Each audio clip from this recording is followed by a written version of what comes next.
Mauro Zilstra lengkapi buzzer lini depan pasukan Gerard van den Broek. Ragnar Rathmangun beri kabar baik jelang kualifikasi Piala Dunia 2026 ronde keempat. Elkan Bagot kembali ramai dibahas, disebut jadi role model bagi pemain muda skuad Garuda. Kejutan Gerard van den Broek lahirkan Messi di timnas Indonesia U23. Supporter Malaysia sindir skuad Garuda usai tadi diundang ke turnamen bareng Iran dan juga Uzbekistan. Simak informasi selengkapnya sebagai berikut.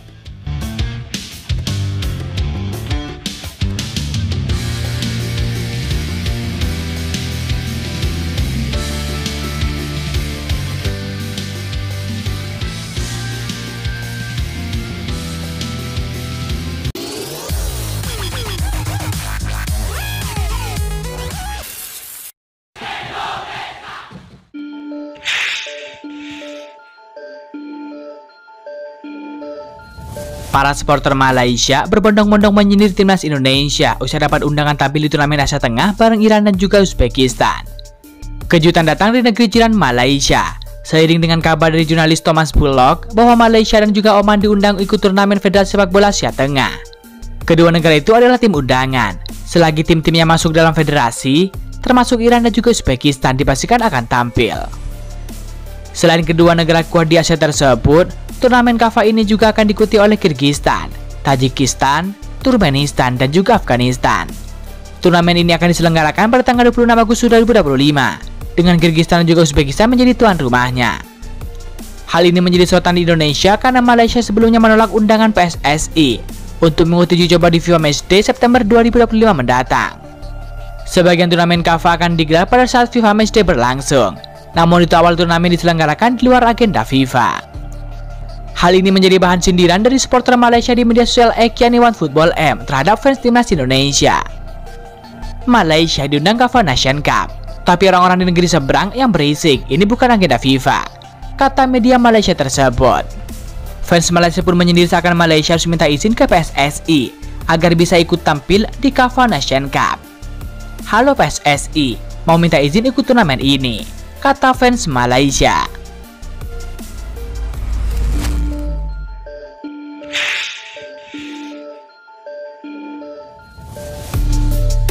Penyerang skuad Garuda yakni Ragnar Rathmangun sudah pulih dari cederanya dan berlatih lagi bersama dengan klubnya FC Dender. Persiapan FC Dender untuk kasta teratas Liga Belgia 2025-2026 sudah dimulai.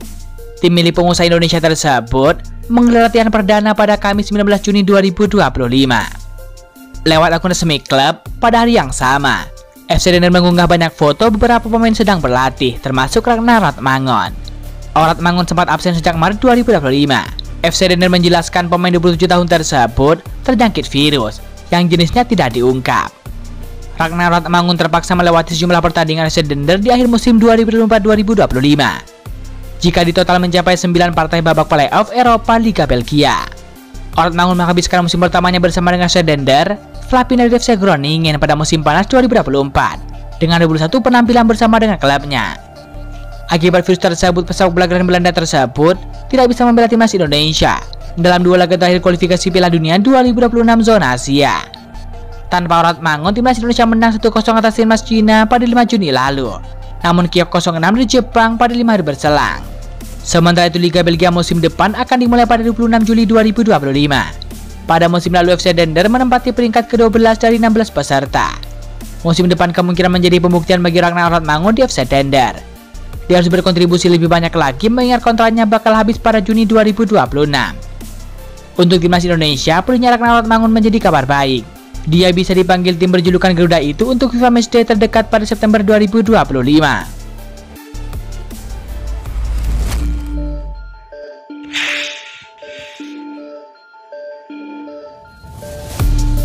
Kabar gembira datang dari Mauro Zilstra. Proses naturalisasi Mauro Zilstra terus berjalan. Hingga kini dia masih mengurus berbagai dokumen, salah satunya adalah paspor. Pemain muda berbakat yang kini memperkuat FC Volendam tersebut menjadi sorotan publik di sepak bola Indonesia. Potensinya untuk memperkuat timnas Indonesia semakin terbuka lebar, terutama di timnas Indonesia U23 asuhan Gerard van den Broek. Nama Mauro Zilstra memang sudah lama bergaung sebagai calon striker masa depan skuad Garuda. Mauro Zilstra memiliki darah keturunan Indonesia dan telah menunjukkan minat besar untuk memperkuat tim nasional Indonesia tanah leluhurnya. Antusiasmenya tersebut ia ungkapkan dalam beberapa wawancara media. termasuk dalam kanal YouTube yang membahas sepak bola Indonesia, terutama pemain keturunan seperti yang dikelola oleh Yusa Nugraha. Pemain 20 tahun tersebut saat ini tengah dalam tahap penting dalam karir profesionalnya. Sejak debut di tim utama FC London pada 11 Januari 2025 lalu, Mauro Zilstra telah mencatatkan 7 penampilan di Liga 2 Belanda. Penampilannya dinilai cukup menjanjikan, hingga klub tersebut resmi mengontraknya secara profesional hingga tahun 2027. Ini menandakan kepercayaan yang besar dari manajemen klub terhadap potensi Mauro Zilstra sebagai penyerang utama masa depan. Kesepakatan kontrak profesional tersebut juga menambah nilai tawar Zilstra dalam proyek jangka panjang timnas Indonesia. Dalam beberapa perbincangan yang dilakukan oleh pihak-pihak yang mengikuti perkembangan pemain diaspora, diketahui bahwa proses naturalisasinya masih berlangsung. Namun proses itu belum bisa sepenuhnya rampung karena Mauro Zilstra masih harus menyelesaikan dokumen terkait paspor Belanda-Belandanya terlebih dahulu. Dia bilang saat ini kita juga sedang melakukan proses, dan dia juga melakukan proses itu dengan Ferdi Vadim, agen timnas Indonesia. Dia juga bilang bahwa saat ini harus mengurus beberapa hal soal paspor Belandanya, kata Yusa Nugraha.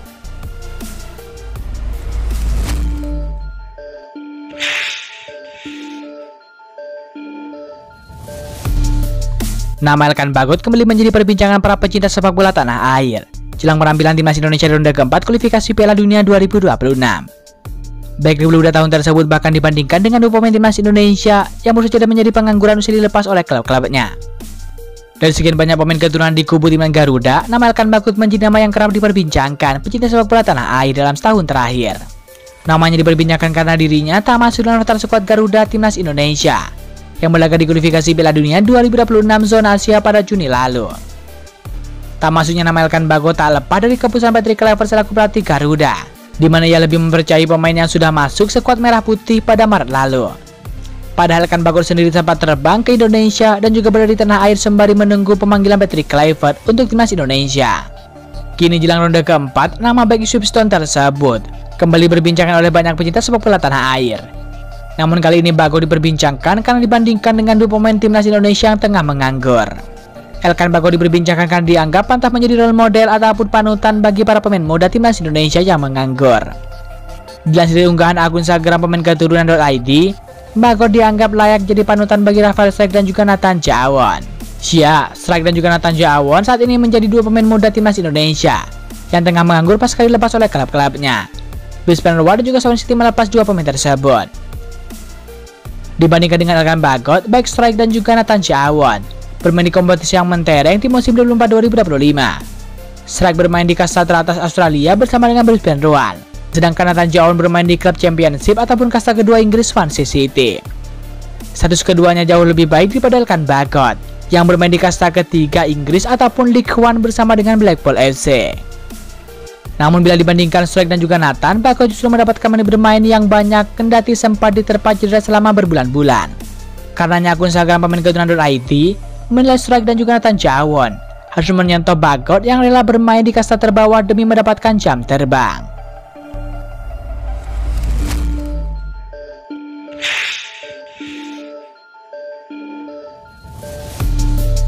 Pemain Bali United yakni Rahmat Arjuna mendapatkan kesempatan untuk bergabung dengan timnas Indonesia U23. Seperti diketahui, timnas Indonesia U23 memiliki jadwal menjadi TC timnas Indonesia untuk mempersiapkan diri menyambut Asian Cup 2025 U23. Rahmat Arjuna sendiri menanggapi positif pemanggilan tersebut. Pemain berposisi winger itu sangat senang dan juga antusias, dan bahkan ia digadang-gadang menjadi misinya Indonesia. Saya sangat senang dan bersemangat bisa kembali mendapatkan kesempatan membela timnas Indonesia. Saat ini tugas saya hanya bekerja keras di setiap pertandingan dan akhirnya kembali meraih kesempatan, kata Rahmat Arjuna. Sebagai informasi, Rahmat Arjuna tampil sebanyak 31 kali bersama dengan Bali United pada Liga 1. Pemain 21 tahun tersebut kemudian menorehkan 6 gol dan juga 4 assist. Rahmat Arjuna mengakui catatan tersebut masih jauh dari kata sempurna. Oleh sebab itu, Rahmat Arjuna menegaskan siap memperbaiki diri selama menjalani TC bersama dengan timnas Indonesia U23. Meski saya mencetak 6 gol di Liga 1, tetapi itu belum menjanjikan. Saya masih harus memperbaiki diri, terutama dalam hal finishing akhir ke gawang lawan, ucap Rahmat Arjuna. Sementara itu pelatih U23, Gerard Van den Bosch, memanggil sebanyak 30 pemain untuk mengikuti TC.